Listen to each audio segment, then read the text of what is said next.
Hello મિત્રો, જય માતાજી, જય શ્રી કૃષ્ણ। કેમ છે બધાને? સારું ને? જો આજે એક મસ્ત મને વિચાર આવ્યો કે અમે બે સાંજે બેઠા હતા ને તો વિચાર કરતી હતી।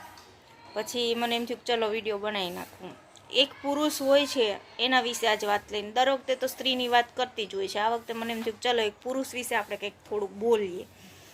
તો એક પુરુષ છે, એની પાસે દિલ એક જ છે, હૃદય એક જ છે, પણ એમાં ભાગ પાડવાવાળા કેટલા વ્યક્તિ છે આપણને કોઈને ખબર નથી કે પુરુષની વેદના કેવી છે। અને સોશિયલ મીડિયામાં ઘણીવાર આપણને બતાવવામાં આવે છે કે પુરુષની વેદના કેવી છે, અને પુરુષ માટે કોઈ કાયદાય નથી। તો પુરુષની દિલની અંદર કેટલા જગ્યા લેવા માંગે છે, તો કે પોતાના માતા પિતા, બીજી એની બેન, અને ચોથી એની પત્ની, એટલે આમ 4 વ્યક્તિ એને એના હૃદયમાં સમાવવા માંગે છે। તો તમારું શું કહેવું? કોમેન્ટમાં જરૂર કહેજો। જય માતાજી, જય શ્રી કૃષ્ણ, બાય બાય।